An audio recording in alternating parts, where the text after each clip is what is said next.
welcome back to today's episode of Sleek Talks, where we meet with industry leaders from all around the UAE and discuss the future of the market here and their experiences with the market. It covers a bunch of different topics, whether that's from leadership to digital transformation to entrepreneurship and so much more. I'm so excited today to welcome our very special guest, Albina from Drinkit, a brand I love. I love their marketing, their branding, and everything that has to do with the concept. So, welcome, Albina. Let's start from the very beginning. Let's start with a little bit of background about your journey.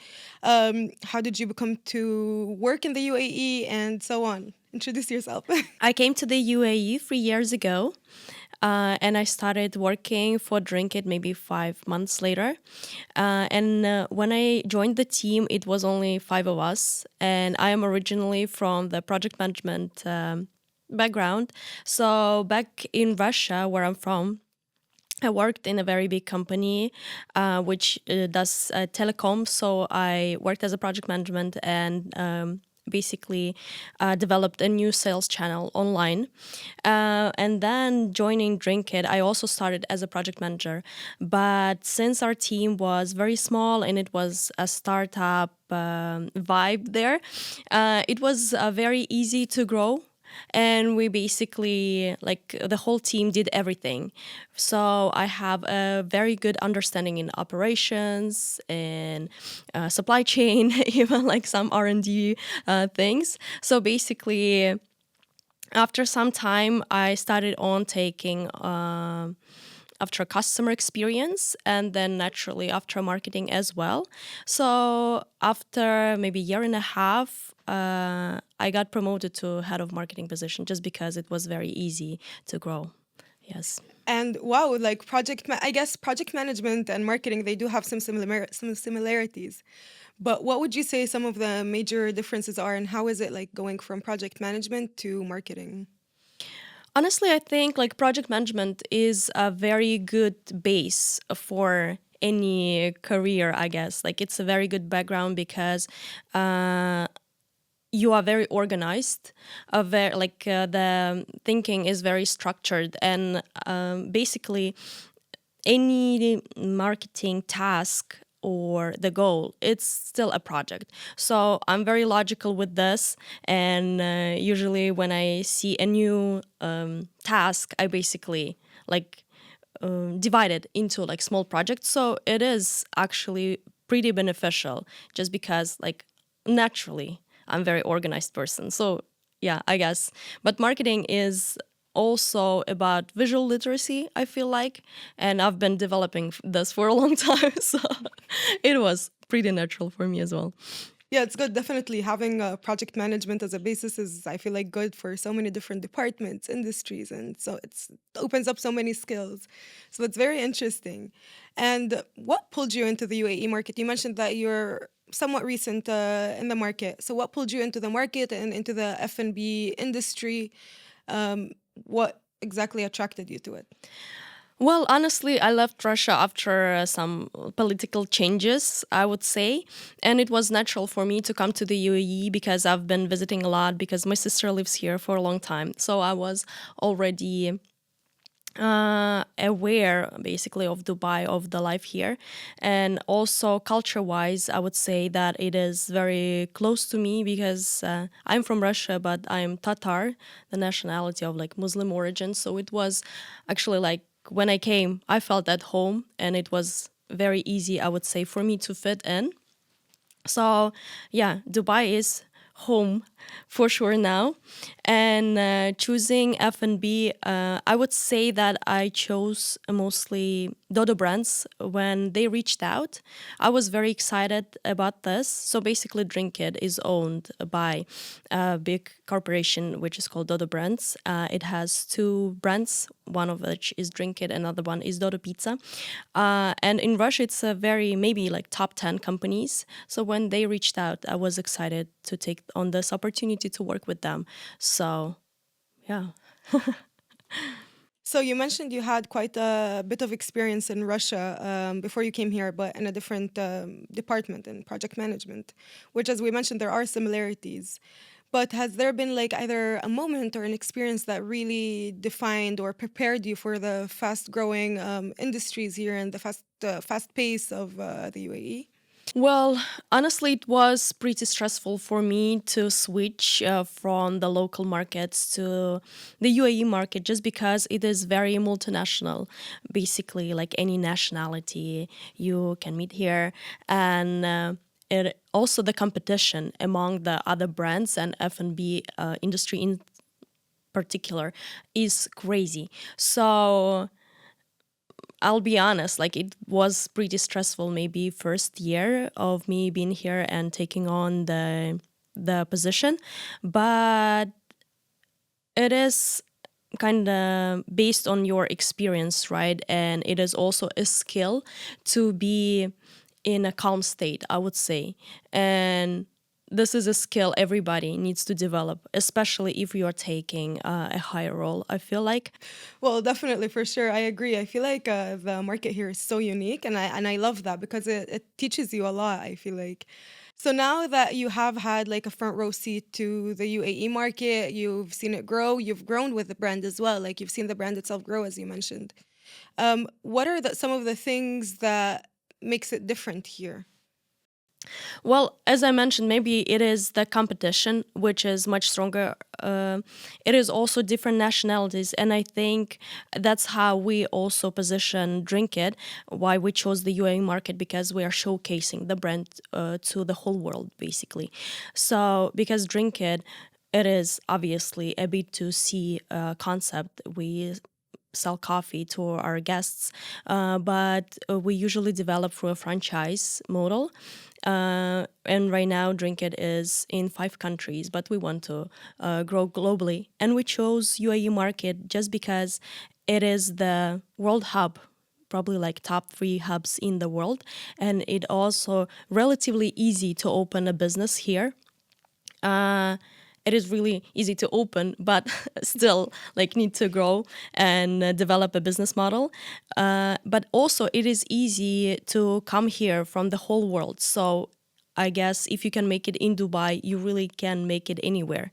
Mhm. So yeah, and I'm very excited actually because UAE gives a lot of opportunities to new businesses and to new brands, and for us to be at the market like for 3 years, and we are already competing with like world-known brands like Starbucks, Join the Juice, Arabica. This is like what an opportunity, huh? Definitely, for sure. I mean, also Drinkit has a much more unique concept, in my opinion. I think it's a great concept, as I mentioned before. Yeah, thank you. Shout out to our team, obviously. For sure, for sure. To the marketing as well. So you mentioned multiple times that the culture here, the people here, it's so diverse, like whether that's linguistically or culturally. So as you mentioned, like what I like to say is like it's like marketing to the whole world when you're marketing in the UAE because of how diverse it is. But how do you see these differences in marketing? Like how do you navigate these things within marketing? Well, I think it is the challenge for the marketing teams in any market, especially if we present the global brand. It is important for any brand to still be local, right? Doesn't matter if it's Starbucks and or like any other chains like Carrefour even. It is important to still be a part of the culture and the society here. So I think it is important to also create a community around. So what we usually do,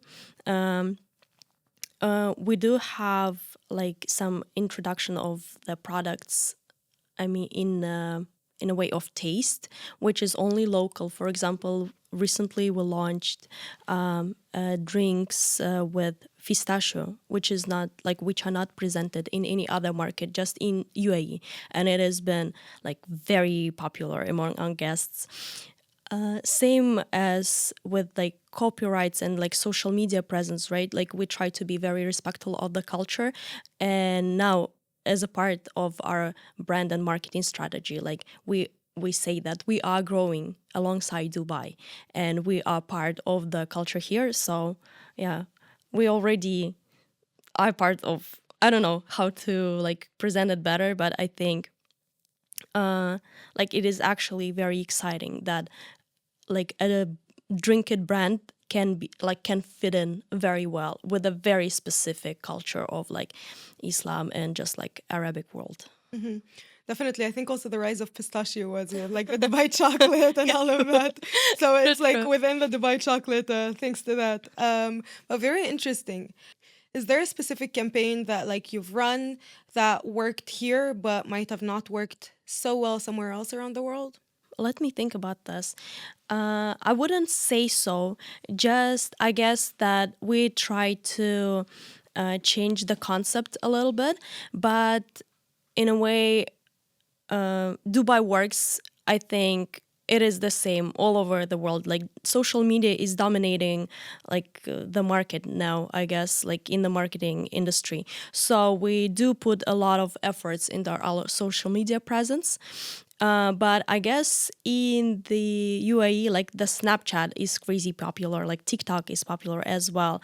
But I guess, for example, comparing to Russia, like Snapchat is not popular at all. So, of course, to understand the market, it is also like one of the challenges, right? Like the team, like marketing team has to be very well aware of the market and has the team like inside, I guess.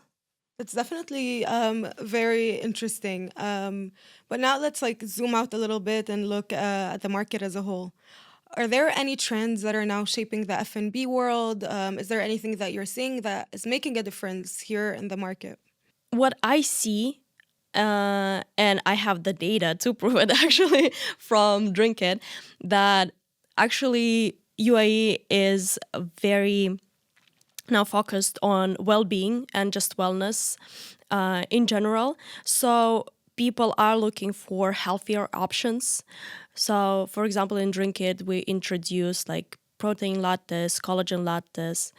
A little sneak peek, we'll probably introduce like fiber lattes as well, because we want our guests to have options, right? Because coffee is a very common product and it has like very high frequency, so people can come to the coffee shop like maybe 3 times a day. So we want to give them healthier options, not just like a single espresso or maybe some smoothie, but also like an option which they can have guilt-free basically.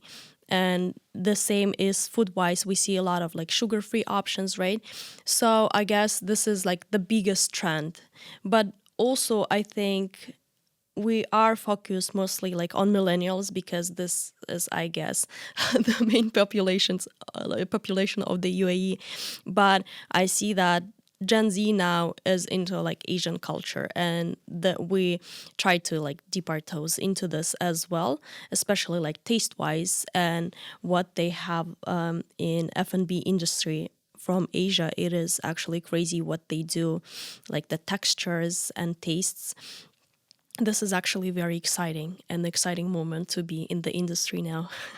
And do you feel like because it is in the UAE, do you feel like that makes a difference as opposed to like maybe if it was in Russia, then that would influence it a little bit differently? Of course, because UAE market is much more exposed and much more open to any other country. So I guess, but another trend I would say is in any industry, not only F&B, is about the convenience. For example, you said that you like Drinkit concept, and we are a lot about convenience. Like you can order through the kiosk or the app, you can order on the go, just come, pick it up, not talk to anybody. You can customize it however you want. And this is also what I see, because as we mentioned already, that UAE market is like very competitive. So I see it myself, even when I come to the store or when I come to the restaurant, just because there are so many restaurants, I would not come back to a place where the service is not nice, or like, I don't know, there was no parking, etc. So I guess this is also a big challenge for us as an offline business, that we need to give our guests like a full on convenient, stress-free options for their everyday purchases. And do you feel like it has helped, like the fact that you get to do everything on your own? It's just like quick, easy, it's less interaction as well. So do you feel like that had made a difference and affected the customers' experiences? Honestly, it also has been a challenge among our guests just because introducing a new concept, it is always a bit hard just because the coffee ordering process has been set for like already 10 years, but to introduce the new ordering system has been hard, and we have seen like some friction among our guests, especially like older audience, that they do not want to order through the kiosk or app. They just want to come, they want to talk to a barista, and it is a bit of a challenge to like grow our like digital ordering process, even though we have like 98% of like digital orders still at some locations, especially malls. We see that people want to talk to our baristas, and also like we put a lot of effort, like operational team and learning and development team put a lot of effort into like giving our baristas a lot of tools, and like honestly even like choosing people who work for Drinkit. A lot of this is like a vibe check, and to see that person is actually like very nice.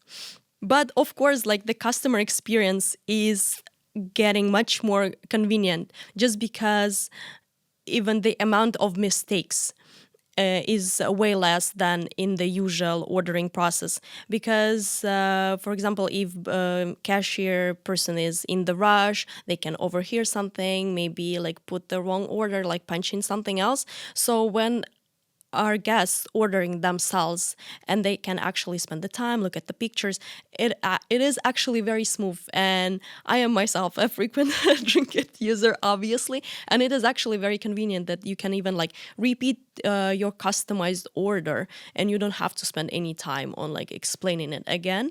So yeah, of course, I think it is disrupting a market in a way, and we actually see a lot of other brands do the same thing. So, which is exciting because it is elevating the market of like the whole market. Obviously, this is a very new concept and it's like a very innovative concept as well. It's a very futuristic concept, especially with like the rise of AI and technology, which brings me to my next topic. um, with the rise of like technology, AI, automations, and all of this innovation, how is it changing your approach to maybe growth and customer loyalty? If we talk about customer loyalty, AI would not be much of a help, only maybe from the data perspective and how it helps to evaluate the data, because like marketing and other things are actually based on data but still interacting with customers. Actually, like shifting a bit from the question, also we have a very advanced like tracking system, so we have a lot of data about our guests, and actually about our baristas and the like orders, how long it takes to prepare the order, or like the amount of customizations, etc. So it really does help, and a lot of like dashboards, etc. It is AI powered, and it can give us projections, and even our baristas use it a lot in their ordering food for the next day. Basically, it gives a very nice like projection of what the consumption is going to be. But obviously, as you mentioned, Drinkit is a very digital concept. So for the whole system, it is connected through the technology, through the PO, which our IT team developed. It's called .is. So it is all in the cloud, which is like obviously very convenient. But you know, coming back to like guests, like the loyalty, I think that people still choose the brand they can relate to, and no technology, no AI can give this to them. So they still like, even when we review, wait, when we check the reviews of our guests, we see a lot of them mentioning our baristas. So in a way, it is interesting because we are offering like very high quality product, but people still want to see this personal connection. So the loyalty to the brand, I think, still will come from people, no matter how advanced technology and AI is going to be. So you mentioned that obviously AI and technology is helping with your growth and like just giving you the right data and making you understand the market a little more and how to reach your customers more, and maybe even communicating with your customers online. But obviously, as we know, humans connect to humans, and a lot of brands still struggle with that. Where do you think the areas of F&B brands that they're struggling with this? Where do you think they're going wrong? Honestly, it is a bit philosophical, huh? But I think it is about the managers of the stores. And there is a saying in Russian also that if something goes wrong in the company, this is probably something is wrong with basically like the management team. The phrase itself sounds very weird, so I will not say this, but the meaning is this. So I think if the staff in the coffee shop, restaurant, or whatever behaves weird, like communicates with guests bad, I think it is the problem of the manager, honestly. And I am very lucky to have my colleagues who I'm also friends with, and full of soul, very friendly, actually, I would say like psychologically healthy, if we can say this. So when they are very particular who they hire to work with the guests and also to be a part of the team, because they are building the team of each coffee shop so they can match and vibe and be friends with. And actually our team also spends a lot of time to create like parties or outings for our baristas as well. And I think it is very important because a lot of companies say that our workers are the most important thing, even like the guests come after, but a lot of people are not following this mottos, I would say. But and it is the problem of a management. And I think for us, if we see that anything is wrong, we would look at ourselves first. But yeah, and it is important also to know how to say no, I would say, even the person is friendly to you and to our guests, but maybe if they have some conflicts inside of the team, we would probably need to let this person go, just because like it is like guests can feel that something is wrong inside of like the team. Yeah. Of course, team spirit radiates, especially in an offline business as well. So that's great. So basically, how you or Drinkit is keeping this morale up or the spirit up through is starting with the team itself, which I think is great. Thank you. Thank you. Now, let's talk about you a little more. So, obviously, we all go through challenges, we all go through ups and downs. I want to hear maybe about a challenge that you faced building or scaling a brand here in the UAE. I'm not sure if my team is going to be happy of me like saying this, but it is actually being challenging for a new brand to come to the market. We opened one coffee shop and we had almost 1 year break before we had another one, just because it is actually very hard to get a prime location. And since a coffee shop is a product you take on the go, right? The location is the most important thing for us. So it has been a challenge to find the right locations. We also seen that people were curious about the concept, but they did not trust the brand yet. So it took us some time to grow to like second location, to third location. But after some time, we gained this momentum, and now we are pretty fast paced. I would say we have 8 coffee shops now, and we will have maybe like we'll do X2 in the next few months, which is actually crazy for our team as well, because this momentum we gained like very quickly. So I would say if anybody entering the market needs an advice, I would say like you need to be very patient. And it is also a lot about the connections. And people also invest in the team as well, not even in the brand, but if they see that they can rely on the team, on people, if it stays like the core team doesn't change.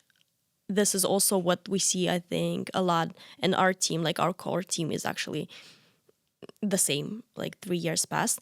So yeah, just need we need to have like a lot of patience at the market, especially coming from like countries like Russia, because it's like very hardcore there.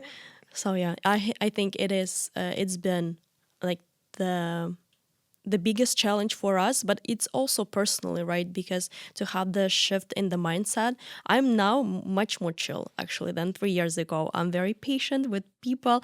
So it has been like my personal growth as well. That's great to hear. And just out of curiosity, this growth was led by, is it marketing efforts? Is it more like sales? Is it only solely based on the location? What do you think the major factor was in this growth? I think it's hard to say, but I think it is obviously a big work of our CEO because she was presenting the brand very well. She was very active at the market. I think it is also our operational team, obviously, because people who would make the decisions about our next locations, they would come to the coffee shop and check if it's actually worth to be at the mall they are presenting. Honestly, like the marketing is also important, but I wouldn't say that it played like the main role, honestly, just because like the marketing, the brand, and the brand awareness grows with the amount of locations. So it is very connected in a way. So my job when we had just like 1, 2, 3 locations, it was mostly about customer experience and creating this smooth flow. So yeah. I've seen a lot of your pop-ups and like events, collaborations, and they seem very cool. So marketing is definitely doing a good job as well, which helps with the awareness, as you mentioned. Now, shifting it a little more to a digital sense. So, in your experience and from what you've seen, what do you feel like the majority or the main mistakes that marketers are making when it comes to digital transformation and omni-channel experience? Marketing wise, what I see now is that a lot of social media brands use AI too much, I would say. And even me as a user, when I see I do lose a trust in a brand a little bit because I still want, even through like a digital channel, through my phone, I still want to feel connected to the brand. And it is actually very exciting for me to see like real people behind the brands. And I think too much AI is a bit harmful. And honestly, just because I work in marketing, maybe this is my problem, but also a lot of copyrights. I read LinkedIn, Instagram posts, maybe even Facebook posts, and I see that it is written with AI. It is upsetting me a bit just because I skip it very fast. And you mentioned that you were promoted within this role, within this job. How do you kind of help morale around the team? How do you keep them energized, creative, motivated? Well, I think you have to give them an example, right? And I see actually this a lot in our core team. If I come in a bad mood, probably everybody will be like in a worse mood than they came to the office. But yeah, it is based on the your own mood, I would say. And also, I think it is important to stay excited about your job. And the people I work with, we are all very excited and we love Drinkit, and this is like very mutual. And it is also nice that we can support each other and we see then someone maybe is not performing their best, does not feel the very good, and we are there to support and just maybe give a person to chill, like some time to chill. But it is, I think, on a personal level, it is important to understand that each team member cannot perform like 100% all the time. And sometimes there are periods of times when we have a lot of openings and we have a lot of projects or collaborations going on, and then we push a bit like too hard even. And then it is important for some team members maybe like lay back a bit. And this is actually very cool. It is a lot about emotional intelligence as well, to understand how team members feel. But also what me and my colleagues, what we discussed and what we see, then the management team has like great little relationship, and like all over like head of departments, we are in good relationship. It actually creates this mood inside the company, which it is easy for all departments to be like well connected. And I think this is something like we need to talk more, like besides the OKRs and KPIs, we need to actually feel good at our job as well. And like I've been like very thankful, and like I'm very happy that I can experience this at my job, and that we have the freedom to sometimes like I don't know. I only have like bad words in my head, and that sometimes we have the time to relax a bit, and sometimes like push a lot. Of course, it's all about the balance at the end of the day. Like we all know there are some times that are a lot more stressful, periods. Like for example, now with Ramadan coming up, I feel like it would be very busy after iftar. Yeah, probably. It is actually interesting, right? How Ramadan is supposed to be this month for like of calmness and just like inner peace, but in like actually in Dubai, it is actually very busy, like a lot of meetings and staying up late. Dubai never sleeps. Dubai Yeah, never it's crazy. sleeps. Of course, that's just the Dubai lifestyle, and that's one of the great things about Dubai as well. Is like how active it is, and how, at least I think, in my opinion. Now let's move forward a little bit and talk a little bit about the future. How do you see the consumer behavior in the F&B industry changing over the next few years? If we see our consumer now, people have like strong purchasing power in the UAE and in JCC in general. So, and people are ready to pay for the products, and they are getting excited about the new things, about the new trends. But I think that the more competition people have and the more choice they have, they will, in the end of the day, choose not the like maybe cheapest product, but they will choose the quality and their convenience. And this is what I see in the market, not only in F&B, but in like in deliveries, right? Like in online shopping as well. And it is interesting how Dubai spoils us all. So we want the quality and we want the convenience, and we are actually ready to pay for this. So yeah, I think Dubai is very fast paced, and we have a lot of pop-ups, a lot of concepts. But in the end of the day, people will choose the quality and convenience, in my opinion. Even, we see this a lot with like high frequency products as coffee. People are ready to pay, even though like our price is pretty average. Like people are ready to pay for the quality and not only for the trends, and they die down pretty quickly as well. Yeah, for sure, for sure. Definitely. Dubai is probably the most convenient place on earth. I love it. I live for it. Speaking of that convenience and like kind of growing and standing out with this many options within Dubai and with this much convenience, if you had to bet on one social media channel or one marketing channel, what would it be? Marketing channel wise, probably social media, because we can reach a lot of people. And business like ours, we need brand awareness for people to choose, just because then they walk in the business center, they see a lot of concepts, and they will probably choose the one they already know. And social media helps a lot with this. But if we're talking about like social media, we are putting a lot of effort into our Instagram right now, but I see that probably like in the GCC market, we need to focus more on Snapchat, just like operational wise. It is much more advanced, like it is harder to manage.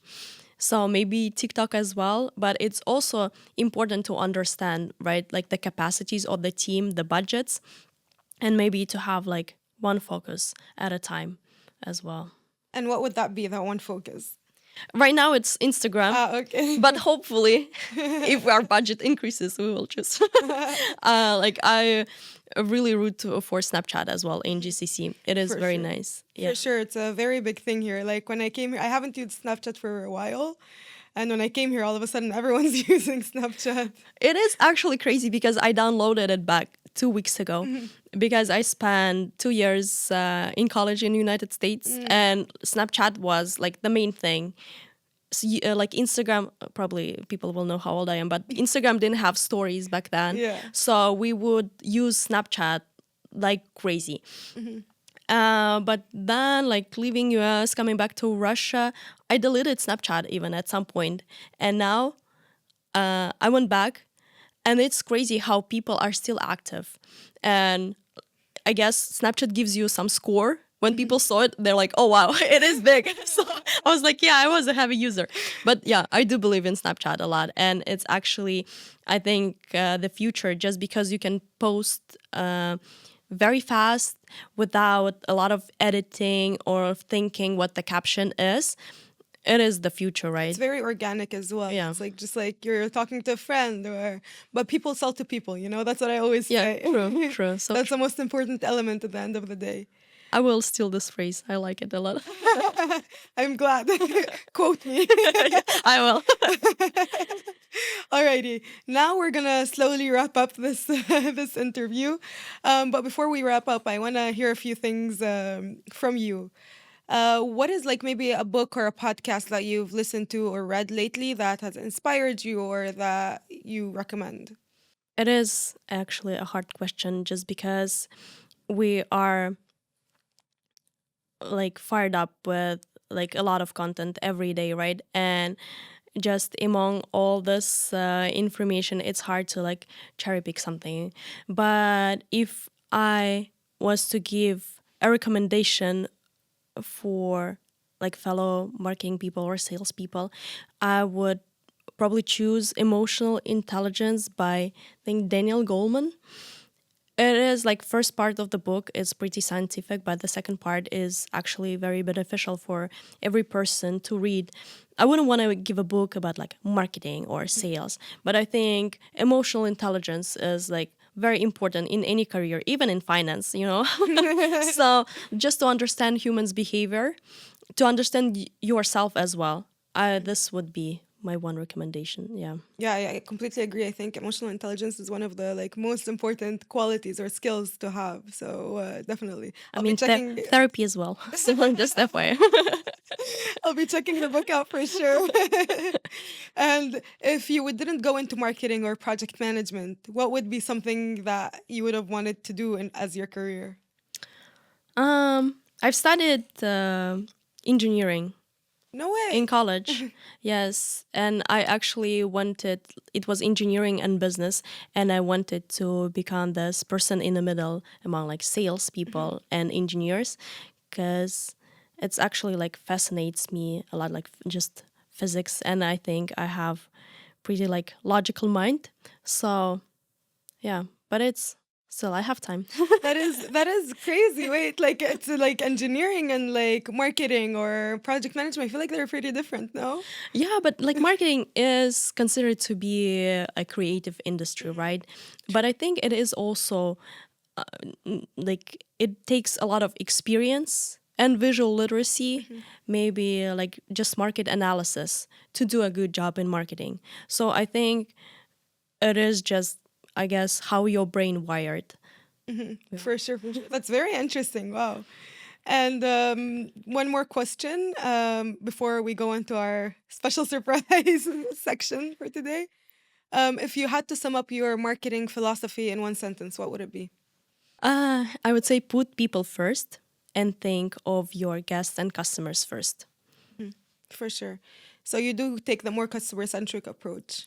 Yeah, I mentioned that we still need to think about people who work with us, but what I see also in the industry a lot, that egos might come into place, especially then people want to do like something very cool, very modern, etc. But it is still needs to be for the people to be successful.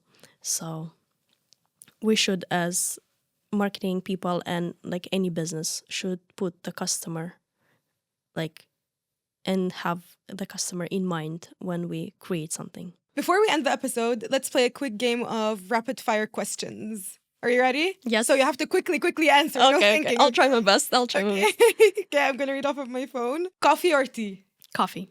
Morning or night? Night. Strategy or creativity? Strategy. Work from home or office? Work from home. 100% work from home.